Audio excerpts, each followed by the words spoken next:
Hello everyone, कैसे हैं आप सभी। स्वागत है आप सभी का एक और नई वीडियो में। दोस्तों आज का वीडियो बहुत इंपॉर्टेंट होने वाला है। आज की वीडियो हम लोग डिस्कस करने वाले हैं बिहार प्राथमिक शिक्षक भर्ती की कट ऑफ की। दोस्तों इसके पहले भी मैं कट ऑफ का वीडियो आपको दे चुका हूं, लेकिन अब कट ऑफ बताना बहुत कंपलसरी हो जाता है। और कल से बहुत सारे भाइयों के मैसेज भी आए और बहुत सारे लोगों के कमेंट भी आए कि अब कट ऑफ क्या रहेगी, क्योंकि अब सीटेट का रिजल्ट आ गया है। सीटेट का रिजल्ट जो अब की बार आया है ना, इतना खराब रिजल्ट, इतना कम रिजल्ट आज तक सीटेट का कभी भी नहीं आया है। और जो लोग एप्रिंग वाले स्टूडेंट थे, जो लोग सीटेट का जिन लोगों ने एग्ज़ाम दिया और जो बीपीएससी में भी जिन लोगों ने दिया, तो सीटेट में तो डिस्क्वालीफाई हो गए हैं बहुत ज़्यादा बड़ी संख्या में। तो अब बीपीएससी में भी बाहर, अब बहुत मतलब कट ऑफ पूरी परिवर्तित हो जाएगी। ठीक है, पहले जो कट ऑफ बताई थी और अब की जो कट ऑफ है उसमें काफ़ी परिवर्तन देखने को मिलेगा। तो वीडियो को आप एंड तक जरूर देखिएगा। मैंने सारे आंकड़े जो बिल्कुल ऑथेंटिक हैं, कोई भी अपने मन से कुछ भी नहीं लिखा है, तो जो भी आंकड़े रहने वाले हैं सभी मैं आपको बारी बारी से बताने वाला हूं। तो आपको कट ऑफ, अगर आप जनरल कैटेगरी से हैं, ईबीसी कैटेगरी से हैं, एससी एसटी से हैं या ईडब्ल्यूएस कैटेगरी से, मेल हैं फीमेल हैं, बिहार के हैं या बिहार के बाहर के हैं, तो वीडियो को पूरा जरूर देखिएगा और आपका जो भी डाउट है सारा का सारा क्लियर हो जाएगा। इसके पहले अगर आपने वीडियो को लाइक नहीं किया तो वीडियो को लाइक कर दीजिएगा और चैनल को पहली बार आए तो चैनल को सब्सक्राइब जरूर कर लीजिएगा। आइए अब हम बात करते हैं बिहार प्राथमिक शिक्षक भर्ती की। दोस्तों उससे पहले मैं आपको बता दूं कि सीटेट का रिजल्ट आया है कल, यानी कि 25 सितंबर को सीटेट का रिजल्ट आया है। और सीटेट का पेपर फर्स्ट का इसमें एग्जाम लगना था, यानी कि पेपर फर्स्ट आपका क्लियर होना चाहिए था। तो मैं आपको बता दूं कि पेपर फर्स्ट का जो रिजल्ट गया है, पेपर फर्स्ट का जो रिजल्ट गया है वो लगभग 24.6%, लगभग 24.6%, यानी कि बहुत कम रिजल्ट गया है, बहुत कम। क्योंकि इस बार सीटेट का जो पेपर था वो अच्छे लेवल का था और अच्छा एग्जाम था।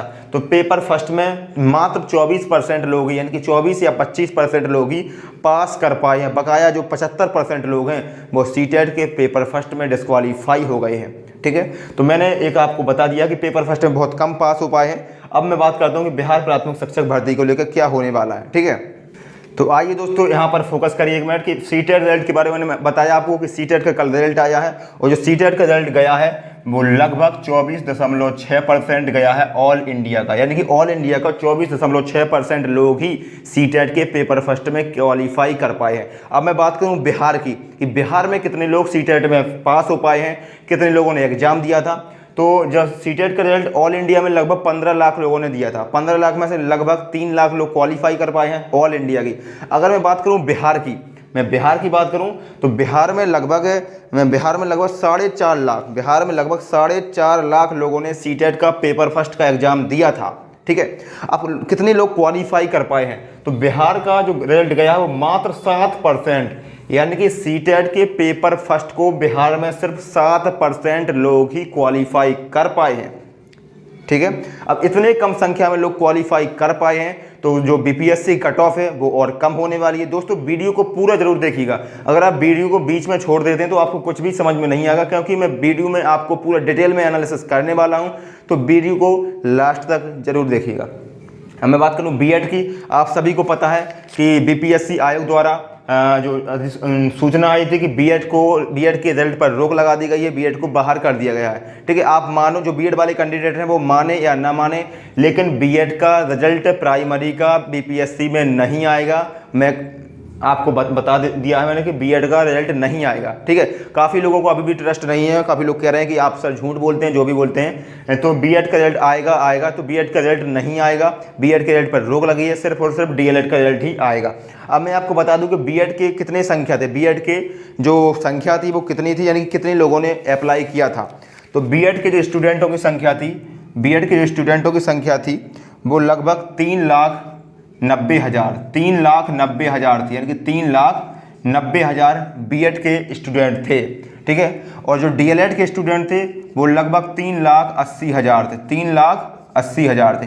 यानी कि आप देख सकते हैं कि लगभग बराबर ही कैंडिडेट है, उतने ही बीएड में थे उतने ही डीएलएड में थे। यानी कि 3,90,000 लोगों ने बीएड के लोगों ने अप्लाई किया था और 3,80,000 लोगों ने डीएलएड में अप्लाई किया था, डीएलएड के जो स्टूडेंट थे। अब मैं बात करूं कि सीटेट का रिजल्ट तो वैसे भी कम गया है और डीएलएड के जो 3,90,000 लोग थे वो ऑलरेडी बाहर हो चुके हैं कंपटीशन से, तो इनकी यहाँ पर कोई गिनती नहीं होने वाली है। तो अब बचे कौन, ओनली सिर्फ डीएलएड वाले, जिनके पास डीएलएड है। जो डीएलएड वाले स्टूडेंट थे कितने थे, 3,80,000, यानी कि 3,80,000 लोग ऐसे हैं 3,80,000 लोग ऐसे हैं जिनके पास DLED है। सिर्फ DLED की बात कर रहा हूँ मैं, अभी मैंने CTET को नहीं जोड़ा है, ठीक है। अभी मैं CTET को भी बताने वाला हूँ कि इसमें कितने लोग ऐसे हैं जिनके पास CTET का पेपर फर्स्ट क्वालिफाई है अथवा नहीं। तो 3,80,000 लोग ऐसे हैं जिनके पास DLED है। अब मैं बात करूं एपरिंग स्टूडेंट की। एपरिंग स्टूडेंट कौन कौन से थे? तो एपरिंग स्टूडेंट दो प्रकार के थे। एक थे DLED वाले और दूसरे थे CTET वाले। एक तो थे DLED वाले और दूसरे थे CTET वाले। तो मैं आपको बता दूं कि जो एपरिंग स्टूडेंट की संख्या है वो लगभग 2 लाख एपरिंग स्टूडेंट थे, यानी कि लगभग 2 लाख ऐसे स्टूडेंट थे जो एपरिंग में थे और जिन्होंने बिहार प्राथमिक शिक्षक भर्ती का फॉर्म को फिल किया था। तो एपरिंग स्टूडेंट की संख्या मैं आपको बताऊं तो लगभग 2 लाख लोग ऐसे थे जिन्होंने जो एपरिंग में थे और बिहार प्राथमिक शिक्षक भर्ती का उन्होंने एग्जाम दिया था। अब 2 लाख लोगों में से 2 लाख में जो एपरिंग में थे वो DLED वाले भी होंगे और BEd वाले भी होंगे। तो 2 लाख BEd वाले भी थे और DLED वाले भी थे, दोनों की संख्या है, यानी कि इसमें BEd भी है और DLED भी है। अच्छे से समझिएगा दोस्तों, तभी आपको समझ में आएगा। अच्छे से समझिएगा और वीडियो को पूरा जरूर देखिएगा। तो BEd वाले भी थे और DLED वाले भी थे। अगर आप यहाँ देखें कि 3,90,000 लोग BEd वाले थे और 3,80,000 लोग DLED वाले थे, लगभग 50-50% थे। तो यहाँ भी लगभग 50-50% का हम अनुमान लगा सकते हैं। मेरी बातों पर ध्यान दीजिएगा, अनुमान लगा सकते हैं। यानी कि जो DLED वाले कैंडिडेट थे वो भी यहाँ पर कितने होंगे? लगभग 1 लाख ही होंगे, 1,10,000 होंगे, 1 लाख या फिर 90,000 होंगे, लगभग बराबर ही होंगे। मैं तो इनको अनुमान के तहत उसको 1 लाख मान लेता हूँ, यानी कि 50% DLED वाले होंगे तो 50% BEd वाले भी होंगे। तो यहाँ पर DLED में मैं मानता हूँ 1 लाख लोग ऐसे होंगे जो एपरिंग में थे, जो DLED के एपरिंग में थे और CTET के भी एपरिंग में थे। तो 1 लाख लोग ऐसे हैं जो एपरिंग वाले स्टूडेंट थे और 1 लाख जो BEd वाले होंगे तो ऑलरेडी बाहर हैं। तो अब 1 लाख यहाँ हुए और 3,80,000 यहाँ हुए। अब 1 लाख लोगों ने CTET का एग्जाम दिया, जो DLED वाले थे, और 1 लाख लोगों ने CTET का एग्जाम दिया। अब कितने लोग पास हुए? तो 1 लाख लोग जो ऑल इंडिया के हैं, सिर्फ बिहार के नहीं है। तो ऑल इंडिया का उन्होंने बताया कि मात्र 24% लोग ही क्वालिफाई कर पाए हैं। अच्छे से समझिएगा दोस्तों, वीडियो को एंड तक जरूर देखिएगा। वीडियो थोड़ा लंबा हो सकता है लेकिन आपके लिए बहुत इन्फॉर्मेटिव होने वाला है, ठीक है। तो 1 लाख लोग का अगर 24% आप निकालेंगे, 1 लाख का अगर कितना 24% निकालेंगे तो कितना आएगा? 1 लाख का अगर 24% निकालेंगे तो आएगा 24,000, यानी कि 1 लाख में से 24,000 लोग ही, 24 या 25 मान सकते हैं, 24 या 25,000 लोग ही CTET का पेपर फर्स्ट क्वालिफाई कर पाए होंगे, क्योंकि इतना ही रिजल्ट गया है। आप सभी को अच्छे से पता है, कल ही रिजल्ट आया है। तो 1 लाख में से मात्र 24 या 25,000 लोग ही CTET का पेपर क्वालिफाई कर पाए होंगे, ठीक है। अब मैं एक चीज़ और बता दूं कि मैंने आपको बताया था कि 3,80,000 लोग थे। अब 3,80,000 इसमें एपरिंग वाले स्टूडेंट भी थे, ठीक है। तो इसमें एपरिंग वाले स्टूडेंट कितने थे? DLED के 1 लाख। तो अगर इसमें से आप 1 लाख माइनस करेंगे या नहीं करेंगे तो 3,80,000 में से आप 1 लाख को माइनस करेंगे, क्योंकि 1 लाख एपरिंग वाले स्टूडेंट थे। तो कितने बचे? तो 2,80,000 बचे। 2,80,000 ऐसे स्टूडेंट हो गए, 2,80,000 ऐसे स्टूडेंट हो गए जो सिर्फ और सिर्फ DLED वाले हैं, एपरिंग वाले नहीं है इसमें, जे इनके पास CTET भी है। यानी कि 2,80,000 लोग ऐसे हो गए जिनके पास CTET भी है, DLED भी है, ठीक है। अब मैंने बताया कि 24,000 लोग और हैं, 24,000 लोग और हैं जो एपरिंग वाले थे और जिनका पेपर फर्स्ट क्वालिफाई हो गया है। तो इसमें 24,000 आप और ऐड करेंगे, 24,000 इसमें आप और ऐड करेंगे तो 2,80,000 में अगर आप 24,000 ऐड करते हैं, 24,000 ऐड करते हैं तो कितना आ जाएगा? 24,000 अगर ऐड करते हैं तो लगभग आ जाएगा 3 लाख और 4,000, 3,04,000 आप मान सकते हैं, 3,04,000। तो अब 3,04,000 संख्या आई। अब इसको 3 लाख आप 4,000 भी मान सकते हैं, इसको आप 3 लाख भी मान सकते हैं, इसको आप 3,10,000 भी मान। मैंने एक मतलब एवरेज बता दिया आपको कि इतना ही अनुमान है, इतना ही एवरेज है। इसमें 2-4-10,000 आगे पीछे हो सकते हैं, ठीक है। इसमें 2-4-10,000 लोग आगे पीछे हो सकते हैं, लेकिन ज़्यादा फर्क नहीं पड़ेगा। 3 लाख या 3,10,000 के बीच में ही संख्या है। तो 3 लाख अगर आप इसको मानिए तो 3 लाख लोग ऐसे हैं, 3 लाख लोग ऐसे हैं जिनके पास DLED भी है, जिनके पास CTET का पेपर फर्स्ट भी क्वालिफाई है। तो 3 लाख संख्या आई। अब 3 लाख लोगों के पास दोनों हैं, 3 लाख लोगों ने के पास दोनों हैं, 3 लाख लोग योग्य भी हैं। अब 3 लाख लोग तो हो गए। अब पद कितने हैं आप सभी को पता है, जो पोस्ट हैं, जो टोटल पोस्ट कितनी है, कुल पद मैं आपको बता दूं, कुल पद है 80,000। आप सभी को पता है कि 80,000 है प्राइमरी की भर्ती, क्योंकि हम प्राइमरी की बात कर रहे हैं, तो लगभग 79,000 कुछ करके है, लेकिन 80,000 आप इसको मान सकते हैं। तो अब यहाँ बड़ा सवाल हो गया कि इस 75% सीटों को फिल किया जाएगा या फिर 100%। काफ़ी आप लोगों ने अफवाहें भी सुनी होगी कि 75% को फिल किया जाएगा। मैं आज आपका वो भी डाउट क्लियर करने वाला हूँ कि 75% सीटों को फिल किया जाएगा या फिर 100% सीटों को फिल किया जाएगा। आप यहाँ पर देखिए कि कुल पद कितने हैं, 80,000। अगर 75% को फिल किया जाता है तो 80,000 का 75% अगर आप निकालेंगे तो लगभग आएगा 60,000, और अगर 80,000 का आप 100% निकालेंगे तो आपका 80,000 आएगा। ठीक है, अगर 75% सीटों को फिल किया जाता है तो सीधे सीधे 20,000 सीटों का नुकसान है। और नुकसान किसका है, नुकसान है स्टूडेंट का, नुकसान है 3,04,000 लोगों का। ठीक है, इन 3,04,000 लोगों का जो जिनके पास डीएलएड भी है, जिनके पास सीटेट का पेपर फर्स्ट भी क्वालिफाई है। तो अगर 75% सीटों को फुल किया जाता है तो यहाँ पर 20,000 लोगों का नुकसान हो जाएगा। तो अब मैं बताऊंगा कितना आपको, कितनी सीटों को फिल किया जाएगा 75% को फिल किया जाएगा या फिर 100% को फिल किया जाएगा। वीडियो को लास्ट तक जरूर देखना है। तो मैंने आपको बताया कि 3 लाख तो पद हैं, 3 लाख स्टूडेंट हैं, और कुल पद कितने हैं, 80,000। अगर आप इसका अनुमान लगाएं, जैसे 8 3 24 800 की 32, 8 3 24 800 की 32, लगभग 3.5 मतलब लोग, यानी कि एक सीट पर 3 या 4 लोगों की ही फाइट है। यानी कि 3 या 4 लोगों में से एक लोग का सिलेक्शन होना बिल्कुल 100% है। अब वो एक लोग कौन है उसको समझिएगा। ठीक है, मैं कट ऑफ बताऊंगा, अभी कट ऑफ पर ही आने वाला हूं, लेकिन कट ऑफ बताने से पहले आपको पूरी भूमिका, आपको पूरा एनालिसिस करना बहुत जरूरी है। अब मैं ऐसे डायरेक्ट तो आपको कट ऑफ बता नहीं दूंगा कि भाई जनरल की इतनी जाएगी, 60 जाएगी, 70 जाएगी, इस प्रकार से नहीं बताता हूं मैं। जो भी चीज़ मैं बताता हूं आपको फुल एनालिसिस के द्वारा बताता हूं। वीडियो थोड़ा लंबा हो जाता है, अब वो आपके ऊपर है, आप किस प्रकार से इस पर अपना प्यार दिखाते हैं, वीडियो पर नहीं दिखाते हैं, सब्सक्राइब करते हैं तो वो नहीं करते हैं। लेकिन जो भी पूरी भूमिका है, जो भी पूरे आंकड़े हैं, वो बताना बहुत ज़रूरी है, तभी आप रियल कट ऑफ पर पहुंचेंगे। ठीक है, तो मैंने बताया कि 3,04,000 है, सॉरी 3,04,000 और 80,000 पद हैं। तो अगर 80 और 3 लाख मतलब एक सीट पर 3 या 4 लोग ही हैं, इतना तो आपको क्लियर हो गया।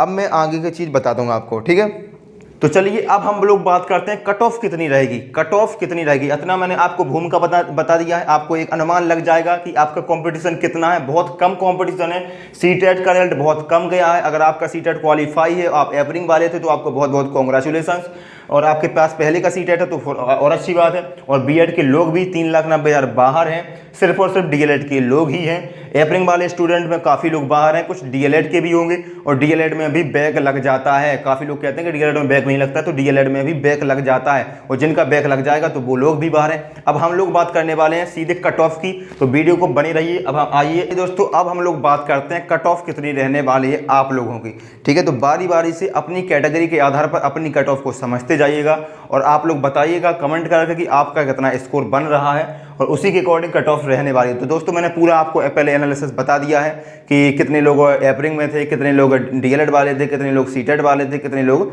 बीएड वाले थे। अब हम बात करने वाले हैं कट ऑफ की। ठीक है, तो अगर आप जनरल कैटेगरी के हैं, आप यहाँ पर देखिएगा, अगर आप जनरल कैटेगरी के हैं, मैं यहाँ पर बात कर रहा हूँ मेल कैंडिडेट की, फीमेल की भी बात करूँगा, लेकिन पहले आप समझिए मेल कैंडिडेट यानी कि पुरुष की। ठीक है, पुरुष की कट ऑफ बता रहा हूँ मैं, जो मेल हैं। ठीक है, फीमेल की क्या होने वाली है वो आप बाद में देखिएगा, पहले मैं बता दूं पुरुष की। ठीक है, तो जो जनरल कैटेगरी के पुरुष हैं तो या फिर अदर स्टेट के हैं, अदर, क्योंकि आप सभी को पता है अदर स्टेट के जो भी कैंडिडेट हैं किसी भी कैटेगरी के, वो सभी जनरल में ही काउंट होंगे। अदर स्टेट का कोई भी है, चाहे वो ओबीसी है, जनरल है, एससी एसटी है, अथवा पीएच कैंडिडेट भी है, तो वो जनरल कैटेगरी में ही काउंट होगा। ठीक है, काफ़ी सारे लोग जो पीएच कैंडिडेट वाले थे वो पूछ रहे थे कि भाई पीएच कैंडिडेट को क्या वरीयता मिलेगी। तो भाई अगर वो अदर स्टेट का है तो उसको कोई भी वरीयता नहीं मिलेगी, उसको जनरल कैटेगरी में ही काउंट किया जाएगा। तो अगर जनरल कैटेगरी के हैं या फिर अदर स्टेट के हैं, तो पहले मैं कट ऑफ बताने से पहले आपको पासिंग मार्क्स और पासिंग परसेंटेज का पता होना बहुत ज़रूरी है, क्योंकि आयोग ने भी क्लियर किया है कि कम से कम पासिंग परसेंटेज जो पासिंग परसेंटेज है उससे कम तो आपकी कट ऑफ जाएगी नहीं। तो कम जो पासिंग परसेंटेज, कितने नंबर पर आप पास हो जाएंगे, कितने नंबर आपके होने चाहिए तब आप पास हो जाएंगे। फिर कट ऑफ पर भी बात करेंगे। पहले बता दूं कि पासिंग परसेंटेज कितना होने वाला है। जो जनरल कैटेगरी के हैं या फिर जो अदर स्टेट के हैं उनके लिए पासिंग परसेंटेज 40% है। कितना है? 40%। ठीक है, पासिंग परसेंटेज 40% है, यानी कि 120 में से आपको 40% लाना है। अब 40% का मतलब आप समझिएगा, 40% का मतलब आप समझिएगा। ठीक है, 40% यानी कि 120 का अगर आप 40% निकालेंगे तो कितना आ जाएगा? 120 का अगर आप 40% निकालेंगे तो आएगा आपका 48 नंबर। यानी कि जो जनरल कैटेगरी के हैं या फिर अदर स्टेट के हैं और मेल हैं, पुरुष हैं, तो उनका कम से कम 48 नंबर तो होना ही चाहिए। जिनका 48 नंबर से कम है उनका किसी भी कीमत पर सिलेक्शन नहीं होगा। मैं आपको खुश करने के लिए नहीं बता रहा हूं कि मैं आपको खुश करने के लिए कुछ भी कट ऑफ बता दूं। ठीक है, जो जेन्युइन है 40% पासिंग परसेंटेज बोला गया है, तो 40% यानी कि 48 नंबर तो आपकी जनरल कैटेगरी में होने ही चाहिए। अगर 48 नंबर से कम है तो फिर जनरल कैटेगरी में सिलेक्शन नामुमकिन है, नामुमकिन। ठीक है, और कट ऑफ कितनी जाएगी? कट ऑफ ज़्यादा नहीं जाएगी। अगर आपका 48 है तो 48 में अगर आप 2-4 नंबर जोड़ दें, 2-4 नंबर आपके एक्स्ट्रा आ गए 48, यानी कि अगर 50 से 55 के बीच आपका स्कोर है, 50 से 55 के बीच आपका स्कोर है, जनरल कैटेगरी के हैं अथवा किसी अदर स्टेट के हैं, और 50 से 55 के बीच आपका स्कोर है, तो आप 100% सेफ होंगे। 100% सेफ होंगे आप। जिसकी 55 प्लस है, काफ़ी सारे कैंडिडेट ऐसे हैं जिनके 60 प्लस हैं, 70 प्लस हैं, 75 प्लस भी हैं, लेकिन ऐसे कैंडिडेट सिर्फ और सिर्फ 1 या 2% ही हैं। ठीक है, 1 या 2% ही हैं, और उनको तो फिल करनी है। मैंने आपको बताया कि 75% या फिर 100% फिल करनी है। अभी इस पर भी डिस्कस करूंगा कि 75% फिल करनी है अथवा 100%। तो जो लोग कहते हैं कि कट ऑफ 60 प्लस जाएगी, 70 प्लस जाएगी, तो 60 प्लस 70 प्लस मात्र 1 से 2% लोग ही हैं। 1 से 2% तो उनको फिल करने नहीं है, उनको तो 100% फिल करने हैं। बस 100% स्टूडेंट तो मिले। तो उसके लिए आपको 50 से 55 नंबर जनरल कैटेगरी का कंपलसरी है। 48 नंबर से किसी भी कीमत पर कम नहीं जाएगा। जनरल कैटेगरी में इस फाइट अच्छी होगी, क्योंकि जनरल कैटेगरी में बिहार के जनरल भी आएंगे और अदर स्टेट के जो भी लोग हैं, किसी भी कैटेगरी के हैं, सभी लोग जनरल कैटेगरी में ही आएंगे। तो जनरल कैटेगरी में आपको कट ऑफ अच्छी देखने को मिलेगी, 50 से 55 के बीच देखने को मिलेगी, इससे कम देखने को नहीं मिलेगी। सबसे ज़्यादा फाइट जनरल कैटेगरी में ही है। ठीक है, और जो कैटेगरी है उनके लिए बहुत कम जाने वाली, उसका भी आपको समझिएगा बारी बारी से। तो जनरल कैटेगरी की आपको कम से कम 48 नंबर होने चाहिए और आपकी कट ऑफ 50 से 55 के बीच ही रहेगी। अब मैं बात करूं EBC कैटेगरी, BC2 कैटेगरी। जो BC2 कैटेगरी के लोग हैं, पुरुष की बात कर रहा हूं, मेल कैंडिडेट की, BC2 कैटेगरी के हैं, उनके लिए पासिंग परसेंटेज 36% है। 36%, यानी कि अगर आप 36% का नंबर में निकालेंगे तो लगभग आएगा आपका 44 नंबर। कितना आएगा? 44 नंबर। ठीक है, आपका आएगा 44 नंबर। मैंने आपकी कट ऑफ भी लिख रखी है, सारा मैंने लिख रखा है। तो आपकी जो BC2 का 36% है पासिंग परसेंटेज, अगर आप नंबर पे निकालेंगे तो 44 नंबर आएगा। तो आपकी कट ऑफ कितनी जाएगी? ठीक है, अगर आपका 44 नंबर है या 44 से ज़्यादा है BC2 कैटेगरी में, मेल में, तो आप 100% सेफ हैं। 100%, क्योंकि BC2 में सिर्फ BC2 के लिए लोग ही होंगे, यहाँ पर और कोई कैटेगरी का लोग आपके साथ फाइट नहीं करेगा। अगर आपका 44 प्लस या 45-46 नंबर आपका बन रहा है तो BC2 कैटेगरी के मेल कैंडिडेट 100% अपने आप को सेफ मान सकते हैं। और 50 प्लस है तो फिर तो कुछ कहना ही नहीं, फिर तो आप मिठाई खाइए भाई। ठीक है, तो अगर आपके तो कट ऑफ कितनी आएगी? कट ऑफ आपकी 44 प्लस नंबर है, 44 से कम नहीं होने चाहिए, बस 44 से ज़्यादा, क्योंकि पासिंग परसेंटेज पर ही आपकी कट ऑफ लग जाएगी। जो कैटेगरी वाले लोग हैं उनकी पासिंग परसेंटेज पर ही कट ऑफ लग जाएगी, क्योंकि स्टूडेंट उनको कम से कम 75% फिल करने ही करने हैं। और मैंने आपको पहले बताया कि मात्र 3 लाख स्टूडेंट हैं और 3 लाख में से 80,000 पोस्ट हैं। बहुत बड़ी भर्ती है। ठीक है, तो पासिंग परसेंट, अगर आप लोग क्वालिफाई हैं, अपनी कैटेगरी में क्वालिफाई हैं, तो फिर आप 100% सेफ हैं BC2 कैटेगरी के लोग। अब मैं बात करूं EBC कैटेगरी, तो EBC कैटेगरी में जो पासिंग परसेंट चाहिए वो 34% चाहिए। कितना चाहिए? 34%। 34% पासिंग परसेंटेज चाहिए। 34% को अगर आप नंबर में निकालेंगे, 34% को अगर नंबर में निकालेंगे तो आएगा आपका 41 नंबर। कितना आएगा? 41 नंबर। तो इसी प्रकार की कंडीशन इसमें, अगर आपके 41-42 नंबर आ रहे हैं ईबीसी कैटेगरी में मेल कैंडिडेट के, तो आप भाई साहब 100% सेफ कैटेगरी में हैं, 100% सेफ कैटेगरी में हैं। अगर आपका स्कोर 41 प्लस आ रहा है, मैंने कट ऑफ बताया आपको, कम से कम 42 प्लस आ रहा है, 43 प्लस आ रहा है, ठीक है, तो आप 100% ईबीसी कैटेगरी में सेफ होंगे। अब मैं बात करूं एससी एसटी कैटेगरी, तो एससी एसटी कैटेगरी को सबसे कम अंक चाहिए, यानी कि सबसे कम पासिंग परसेंट इन्हीं का है। मात्र 32% आपको नंबर चाहिए, 32%। आप सोचिए कि 33% नंबर तो किसी भी एग्जाम को पास करने के लिए चाहिए होता है, लेकिन यहाँ पर एससी एसटी का मात्र 32% है। और अगर 32% का आप अंक में निकालेंगे तो आएगा 39 नंबर, 39 नंबर। तो अगर आपका 39 नंबर स्कोर आ रहा है एससी एसटी कैंडिडेट का, और पीएच कैंडिडेट भी यहीं पर आएंगे, जो बिहार के पीएच कैंडिडेट हैं, पीएच कैंडिडेट यहाँ पर आ जाएंगे, और या फिर जो फ्रीडम फाइटर हैं, जो एक्स आर्मी मैन हैं, सभी लोगों का 32% ही है। और 32% का मतलब है 39 नंबर। अगर आपका 40 नंबर तक एससी एसटी में 40 नंबर तक आ रहा है, 40 नंबर आपका आ रहा है, 39 भी अगर आपका आ रहा है, तो आप 100% सेफ हैं, 100% सेफ हैं आप, ठीक है, 100% सेफ है। अब मैं एक कैटेगरी और बची जो है ईडब्ल्यूएस। ईडब्ल्यूएस कैटेगरी का मैं आपको बता दूं, जो बिहार के ईडब्ल्यूएस वाले हैं उनको ज़्यादा किसी भी प्रकार का आरक्षण नहीं है, ठीक है। उनकी जो कट ऑफ जाएगी वो जनरल कैटेगरी के ही बराबर जाएगी, जनरल कैटेगरी के ही बराबर आएगी।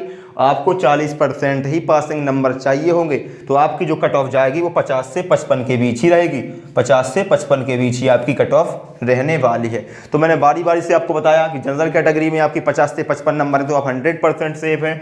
ईबीसी कैटेगरी में, BC2 कैटेगरी में 44 प्लस हैं, ईबीसी में 42 प्लस हैं, और एससी एसटी में 40 प्लस आपका स्कोर है, तो आप सेफ हैं। और ईडब्ल्यूएस और जनरल की कट ऑफ बराबर ही जाएगी, क्योंकि उनको ज़्यादा किसी भी प्रकार का वहाँ पर लाभ नहीं है, ठीक है। और तो जनरल कैटेगरी में अगर आपके 50 नंबर से कम है, जनरल कैटेगरी में 50 नंबर से कम है, तो सिलेक्शन किसी भी कीमत पर नहीं होगा, और 55 नंबर से ज़्यादा कट ऑफ कभी नहीं जाएगी, तो 50 से 55 के बीच ही कट ऑफ रहेगी। अब मैं बात करता हूँ फीमेल की, यानी कि जो फीमेल कैंडिडेट है, यहाँ पर मैंने मेल का बताया, अब फीमेल का। वीडियो थोड़ा लंबा हो गया है, वीडियो को पूरा जरूर देखिएगा, ठीक है। और अगर अपने चैनल को सब्सक्राइब नहीं किया तो चैनल को सब्सक्राइब कर लेना।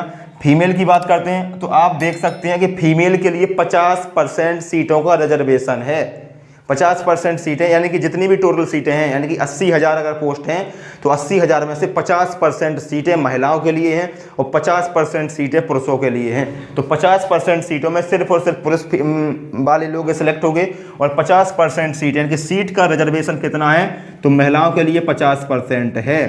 किसी भी कैटेगरी की महिला क्यों ना हो, जनरल की महिला हो, बीसी की ईबीसी की महिला हो, या BC2 की, या एससी एसटी पीएच कोई भी महिला हो, उसके लिए 50% सीट है, यानी कि 50%, कम से कम आधी 40,000 सिर्फ और सिर्फ महिलाओं के लिए ही है।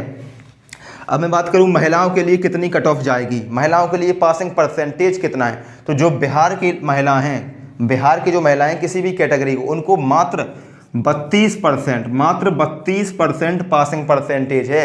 यानी कि अगर आपके 32% नंबर आ जाते हैं, 32% अगर आपके नंबर आ जाते हैं, 32% का मतलब होता है 39 नंबर, ठीक है। तो फीमेल कैटेगरी का अगर 39-40 नंबर आ रहा है, इनकी कट ऑफ कितनी रहेगी, इनकी कट ऑफ रहेगी 40 प्लस, यानी कि 39 से 40। अगर आपका 40 नंबर आ रहा है, महिलाओं का 40 नंबर 40 नंबर आ रहा है, तो 40 नंबर से ज़्यादा कट ऑफ नहीं जाएगी महिलाओं फीमेल कैंडिडेट की, ठीक है।